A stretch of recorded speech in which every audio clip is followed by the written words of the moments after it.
从来都不会去违背天选的规则，运气和勇气一直在配合，不去想会吃多少的亏，让自己后悔才是最大的罪过，让我拯救世界，这是请你跟观众简单的自我介绍一下。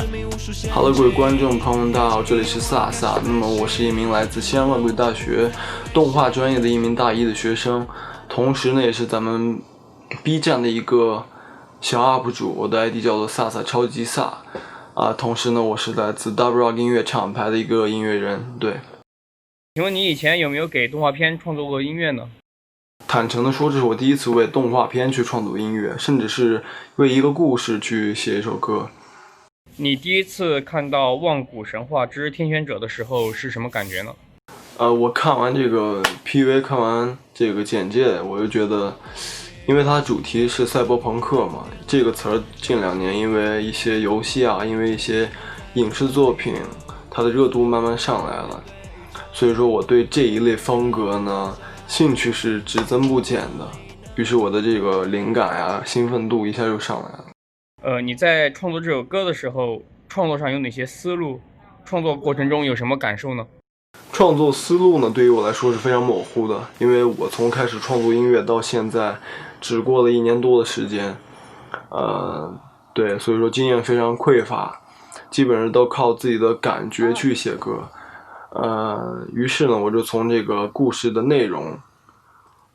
从这个主题赛博朋克去入手，因为赛博朋克其实是上个世纪就有的词儿了，它指的是在未来科技发达的时代，甚至是过度发达，人们因为滥用科技导致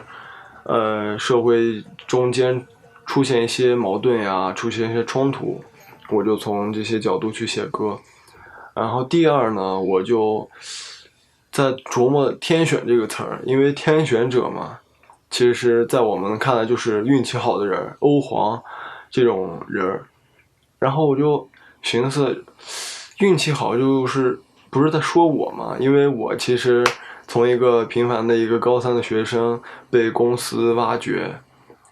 对，其实是海底捞针的一个概率，所以说我非常幸运，我觉得我就是这个天选者。然后我就把我自己的感受我加了进去，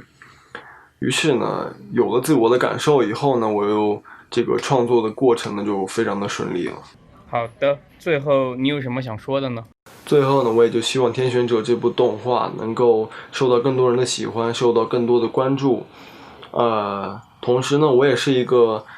动画专业的学生，我也算这个行业的半个从业者，也就衷心希望咱们中国的动画市场能够越来越繁荣吧，有更多优秀的国创作品能够被加入到高口碑的这个优秀的作品行列之中，能够有更多的国创作品走向世界然后呢，我就希望咱们 B 站能够越做越好，因为它为二次元文化提供了很多的支持甚至一些曝光度也希望 B 站能够越做越好。然后呢，我就希望我这个 UP 主能够被更多人看到，我这个音乐人的音乐能够被更多人听到然后受到更多人的关注和喜欢，我也会努力去创作出更好的音乐，创作出更好的视频也希望你们能够支持我，